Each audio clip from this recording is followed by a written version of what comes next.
so much harder to work on that decreasing CPI. That's just something that you have to do, like no matter what, right? Actually, here's another question. So coming back to ROAS, which is ultimately, an early predictor of LTV. We want LTV to be higher than CPI, obviously. But ROAS is a return on ad spend coming from CPI, and that naturally there's, if you want to increase ROAS, you could decrease your CPI, I'm assuming, right? That all makes sense so far. What can you do to decrease your CPI to increase your ROAS? And should you be investing energy in that or in increasing your LTV? Given limited resources, if you had to pick one, I'll start with you, Raivis. Can you give example? So I didn't forget. So ROAS is decreasing those.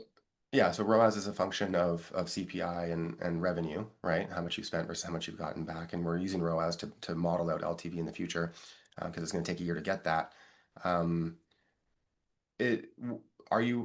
Would you recommend for developers out there to spend their energy trying to decrease their CPI to get better ROAS, or to invest their energy in increasing monetization, increasing LTV so that they can afford a higher bid, for example? Yes. Historically, everything was about in our industry. Everything at one point was about CPI, like just get it as low as possible, right? And kind of shifted at one moment, like let's just focus on revenue, get as much money we can.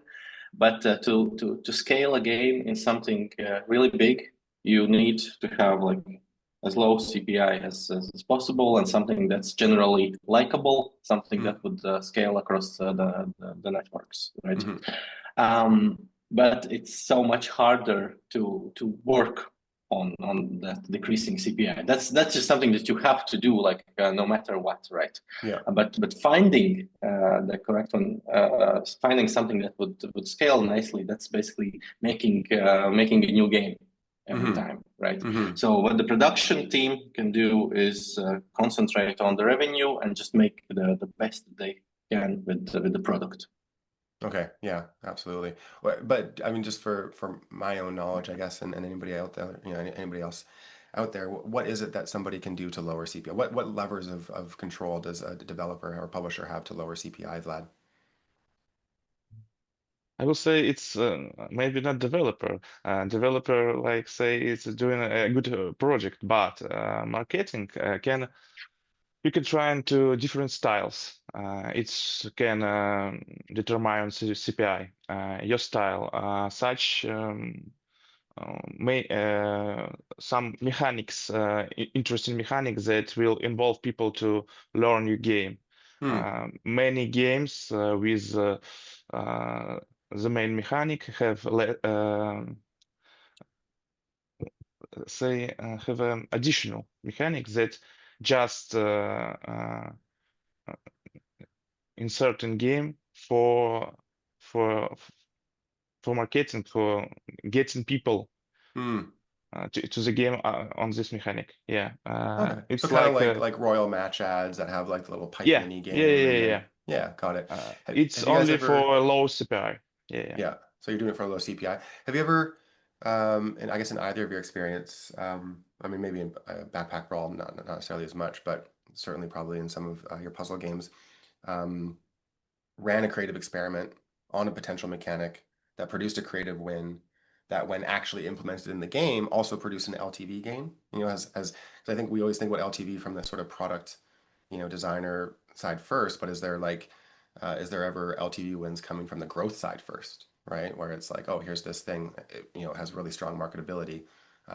Let's put it in the game, and then wow, people people love it, and that kind of thing. Not always. No. Because some mechanics it's too hard to implement in game, or it's take many time to doing such thing, and it's not always it will be give you a revenue in a game. Yeah. Got it. Random side. Sorry, in my experience, this has been more about looking at other games, either your own products or other games in the market. And then you can look at how much other companies are spending in their ads, and then you can say, okay, so this seems to be like an interesting mechanic.